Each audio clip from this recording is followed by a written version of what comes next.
karaniwang antas ng pagkonsumo sa mga maunlad na bansa. Kailanganin natin ng higit na 3 Earths para matugunan ng lahat ng ating pangangailangan. Nakakagulat, hindi ba? Hi! Kami ang Pangkat Free! Ako si Samantha Faye Israel. Ako si Kathleen Faith A. Daplin. Ako si Dave Lawrence D. Tungol.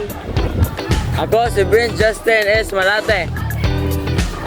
Ako si Luis Patrick Picamba. Ako si Jordan B. Aligado. Welcome sa aming vlog!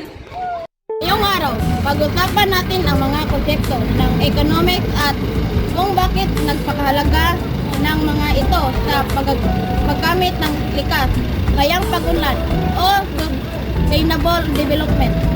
Maraming tao ang nag-iisip na ang economics ay tungkol lamang sa pera. Pero ang totoo, bawat desisyong ginagawa natin mula sa pagbili ng pagkain hanggang sa gamit ng tubig at kuryente ay bahagi ng economics. Gusto natin kung paano ito konektado sa ating pinakaso. Alam nyo ba, mahigit 2 milyong basura ang nalilikha sa mundo bawat taon. Ito ang problema ng kalikasan. Problema nito sa ekonomiya. Kapag marumi ang ilog, bumaba ang huli ng mga mangingisda. Kapag nakakalbo ang kagubatan, naapektuhan ang agrikultura. Kapag lumalala ang polusyon, tumataas ang gastusin ng kalusugan.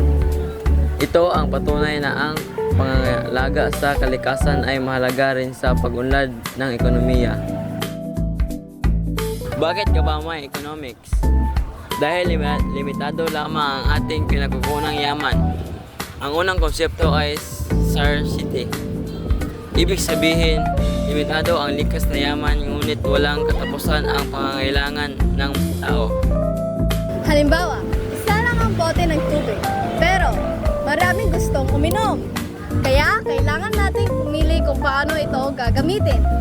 At dito pumapasok ang ikalawang konsepto, choice o pagpili.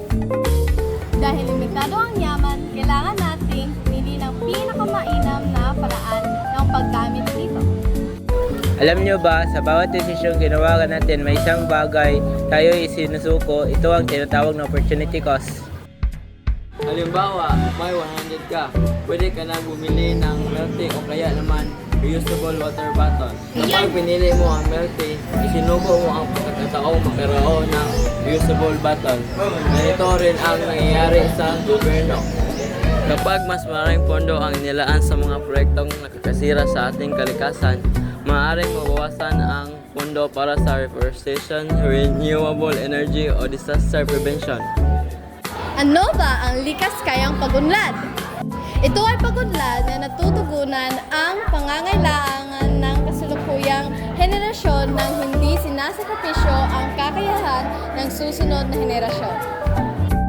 Alam nyo ba, ang isang puno ay kayang sumipsip ng malaking dami ng carbon dioxide sa buong buhay nito. Kaya ang pagtatanim ng puno ay hindi lang para sa kalikasan. Nakakatulong din ito sa ekonomiya dahil nababawasan ang pinsala ng pagbaha ng naproprotektahan ang agrikultura. Ang nagpapabuti ang kalidad ng hangin. Ang pag-unlad ay hindi lamang tungkol sa pagtatayo ng maraming gusali. Kailangan ding pangalagaan ang ating likas na yaman. Hindi natin kailangan maging opisyal ng gobyerno para makatulong. Pwede tayo magsimula sa simpleng paraan. Magtipid sa tubig. Magtanim ng puno.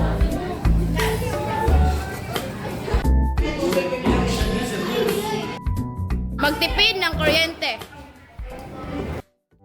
Sige na. Alam niyo ba may dalawang klase ng economics? Macroeconomics at microeconomics. Macroeconomics ay konsepto na may kaugnayan sa kabuuang ekonomiya.